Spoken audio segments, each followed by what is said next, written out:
మరో బ్రేకింగ్ చూస్తున్నాం. అక్కినేని నాగార్జున దాఖలు చేసిన పరువు నష్టం పిటిషన్ పై ఇవాళ నాంపల్లి కోర్టు విచారించింది. నాగార్జున తరపున ఆయన న్యాయవాది వాదనలు వినిపించారు. మంగళవారం పిటిషనర్ నాగార్జున వాంగ్మూలాన్ని రికార్డు చేస్తామని కోర్టు తెలిపింది. దీంతో రేపు ఆయన కోర్టుకు హాజరు కానున్నారు. అయితే నాగార్జునతో పాటు సాక్షుల వాంగ్మూలాలను నమోదు చేయాలని పిటిషనర్ తరపున న్యాయవాది కోర్టును కోరారు. అనంతరం తదుపరి విచారణను కోర్టు రేపటికి వాయిదా వేసింది. సమంత నాగచైతన్య విడాకుల విషయంలో కొండా సురేఖ చేసిన వ్యాఖ్యలు వివాదాస్పదమయ్యాయి.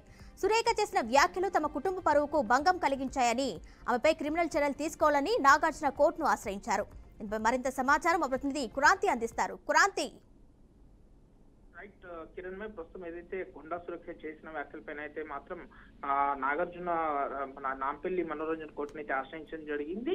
దీనిపై పరువు దాబా నష్టం వేయడంతో మన నాంపల్లి మనోరంజన్ కోర్టు కూడా స్వీకరించడం జరిగింది. దీనిపై నాగార్జున తరపు న్యాయవాది మాత్రం ఈ రోజు వాదించిన తర్వాత మాత్రం రేపు అంటే ఈ కేసుని రేపటికి వాయిదా వేస్తూ రేపు ఆధారాలు కావచ్చు, సాక్షులు మన ఏదైతే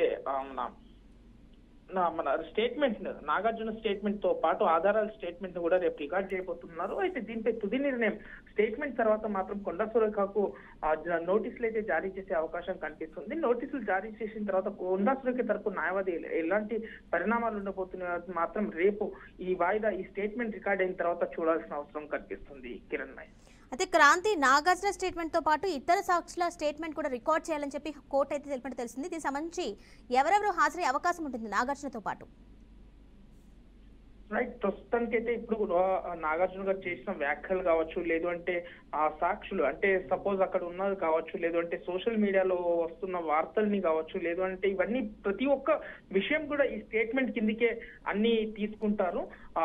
ఎనీ కేసెస్ ఏ కేసులో కూడా చూసుకున్నా కూడా దాదాపుగా మీడియాలో వస్తున్న, సోషల్ మీడియాలో వస్తున్నా, లేదంటే ఎవరైనా కంటితో చూసినవి విన్నాయిగా ఇవన్నీ సాక్షులను కూడా స్టేట్మెంట్ రికార్డ్ చేస్తారు. అయితే నాగార్జునతో స్టేట్మెంట్ తో పాటు ఇప్పుడు సోషల్ మీడియాలో వస్తున్న వార్తలు ఏదైతే కొండా సురేఖ చేసిన వ్యాఖ్యల్ని కూడా రేపు సబ్మిట్ చేసే అవకాశాలు చాలా ఎక్కువగా కనిపిస్తున్నాయని కూడా చెప్పుకోవచ్చు. కిరణ్ మై.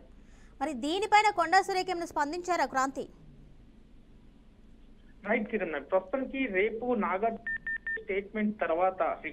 స్టేట్మెంట్ రికార్డ్ అయిన తర్వాత మాత్రం కోర్టు మరోసారి పరిశీలించిన తర్వాత ఖచ్చితంగా కొండా సురేఖకు మాత్రం నోటీసులు జారీ చేసే అవకాశాలు చాలా ఎక్కువగానే కనిపిస్తున్నాయి.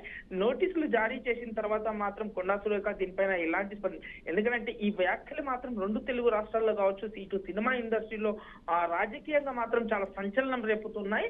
అయితే ఇప్పటికే కొండా సురేఖ ఈ విషయంలో కూడా చూసుకున్న కాంగ్రెస్ తరఫు టీపీసీసీ మహేష్ కుమార్ గౌడ్ కూడా అధ్యక్షుడు మహేష్ కుమార్ ఇది ఇక్కడికే వదిలేయాలి అనేసి కూడా సర్దుబాటు చేసుకోవాలని చెప్పినా కూడా ఈ వ్యాఖ్యలు వెంటనే వెనక్కి తీసుకోవాలని కొండా సురేఖ చెప్పినా కూడా ఇప్పటికే నాగార్జునతో పాటు సినీ ప్రముఖులు మరికొంతమంది మాత్రం సోషల్ మీడియాలో కావచ్చు, ఇటు ఎక్స్ వేదిక మాత్రం ఎంతో మంది ఇటు నాగార్జునకు, నాగ చైతన్యకు, ఇటు సమంతకు చాలా సపోర్ట్ గా ఇచ్చారని కూడా చెప్పుకోవచ్చు. అయితే ఇదే కోణంలో చూసుకున్నా కూడా ఒకవేళ ఈ సపోర్ట్ కానీ నాగార్జున మాత్రం వెంటనే నాంపల్లి కోర్టుని ఆశ్రయించి పరువు దాబా నష్టం వేసి ఇది నా కుటుంబం మీద కావచ్చు, లేదు అంటే నా పరువుకి భంగం కలిగించారని మాత్రం ఖచ్చితంగా దీంట్లో పిటిషన్ లో దాఖలు చేసిన విషయం కూడా మనకు తెలిసింది. ఒకవేళ ఈ స్టేట్మెంట్ అంతా రికార్డ్ అయిన తర్వాత రేపు నాంపల్లి కోర్టు ఎలాంటి నిర్ణయం తీసుకుంటుందో రేపటికి ఈ కేసును అయితే రేపటికి వాయిదా వేసింది. రేపు ఖచ్చితంగా నాంపల్లి కోర్టు మనోరంజన్ కోర్టులో మాత్రం నాగార్జున గారు రేపు హాజరుగా అయ్యి ఈ స్టేట్మెంట్ అంతా రికార్డ్ అవుతున్నట్టు కూడా స్పష్టంగా అర్థమవుతుంది. Kiran Bhai. Right Kranti, thank you.